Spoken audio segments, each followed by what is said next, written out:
Hi guys, how you doing? Sal, the spiritual atheist, back again.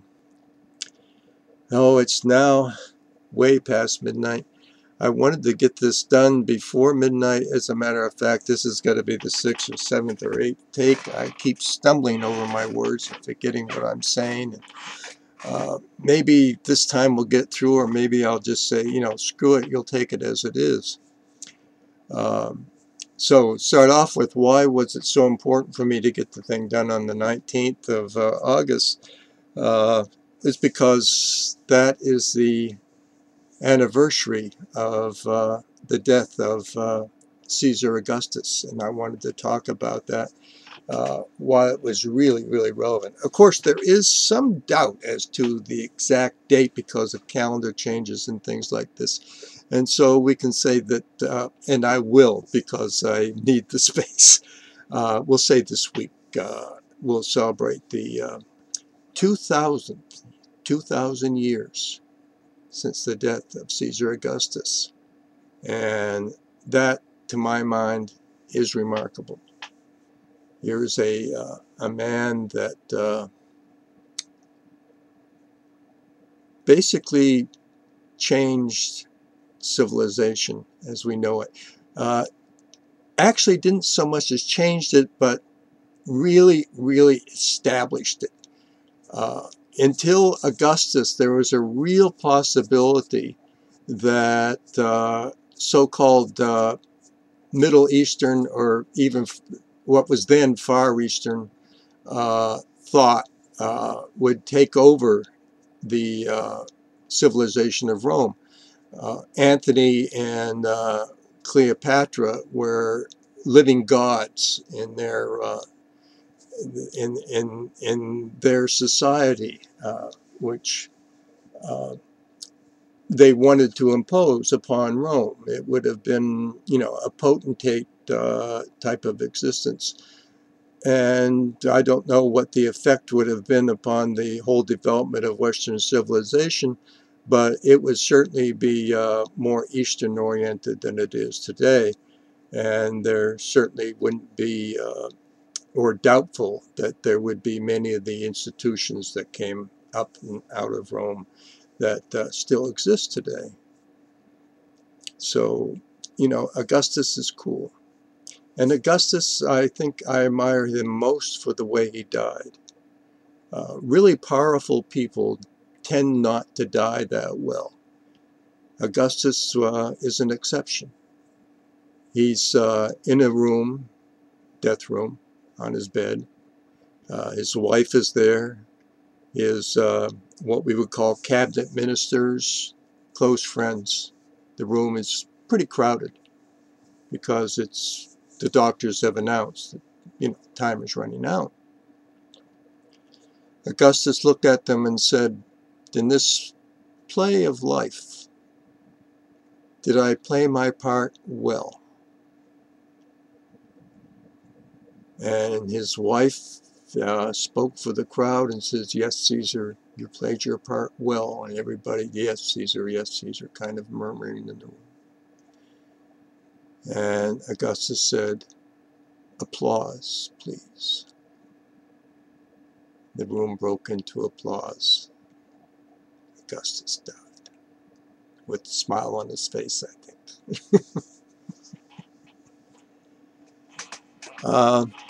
Moving on. I have a good new friend. I was going to say a good friend. I think of him as a friend.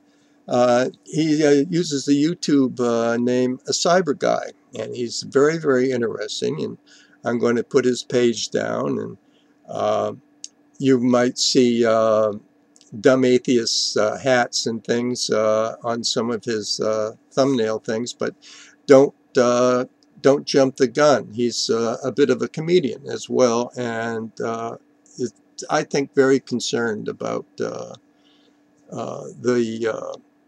feelings of others. He's not out to hurt anybody.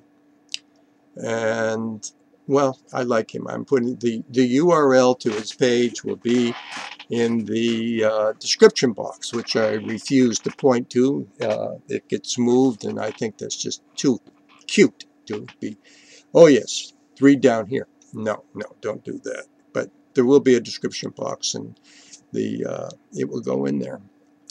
Acyberguy and I have a number of things in common. The first is that we're both cancer survivors. That is as much as anybody can be. We have to get checkups and things like this as we go on. And second, and I think most interesting, is that we both decided to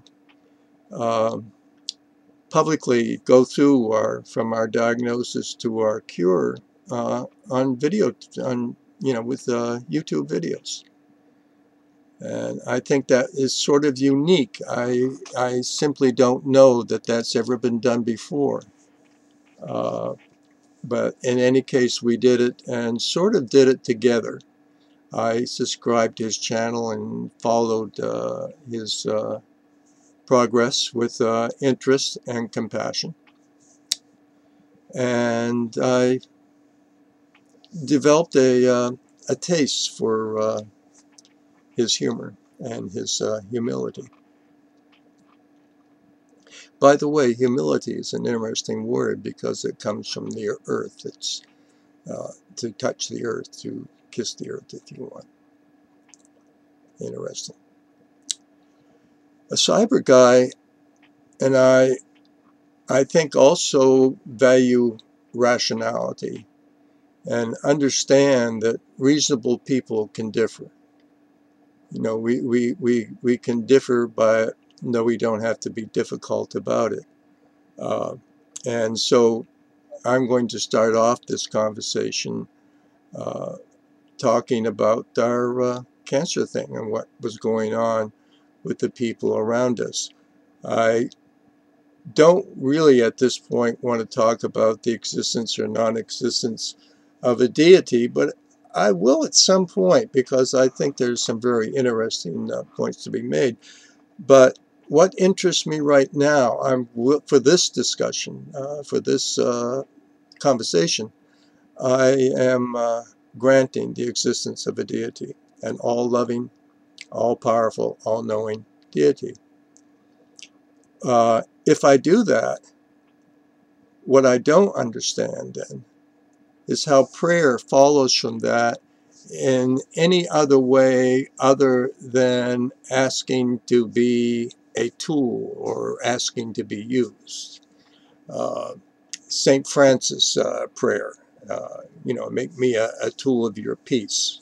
Help me to understand rather than be understood, this sort of thing. I can appreciate that. And of course we have our Sufi prayer that we did before, that if we worship you have a desire for heaven, deny us it. If we worship you out of fear of hell, cast us into it. Amen. There are these types of, I think, reasonable prayers from a theist point of view. But then there's the other ones. It's like, because I have people praying for me too, Cyber. I know that you said your doctor prayed for you. I have people pray for me, even though they know I'm an atheist. They still feel that they want to find themselves in a situation where they want to do something and are unable to. That my next door neighbor could not help with my cancer, as it happens. I mean, he's a mechanic, for God's sakes. But wants to, because doesn't want to see me suffer, and so they would pray for my health.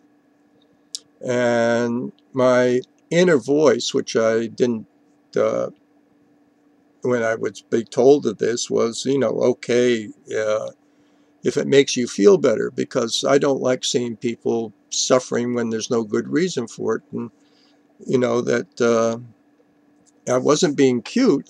These people really care, are really upset that I'm facing this and can't do anything about it and really would like to make it right. And so they do this, and I think it might, that may make them feel better about my situation. I can understand that. But what I can't understand is how you reconcile that with a real belief, a real faith in the existence of this deity that you're praying to. it's like, hey, God, you're up there and I'm down here. And guess what, though? I know better than you do what should be done here. And I want to be polite. Would you please, remove the cancer from Acyberguy for me? He's a good man. Well, how, like, it's almost insulting to the deity, isn't it? I mean, he got this all-knowing thing that existence is unfolding millisecond by second. The time, it's all part of the great plan for all of us. And okay. And then we come along and say, that plan of yours isn't really working out for me down here. Can you change it over here a bit, or can you do this? And it seems to be encouraged by your religion, because I know that your Jesus character there says, like, if you ask, it will be done. Like, so you obviously know better than I. Don't get it anyway. So that's my first thing, a Acyberguy, is what is this prayer thing? If I don't like using myself as an example because it probably wouldn't be true, but let's say in my idealized form, the I that I would like to be, and if I found that I to be convinced of the existence of a deity, I can't see myself praying. I just can't see it. I think the better I than I am would just simply stand there naked.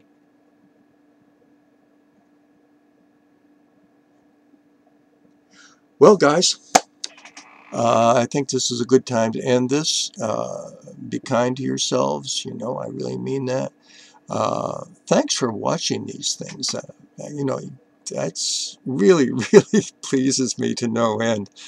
And once again, do be kind to yourselves and each other. Okay.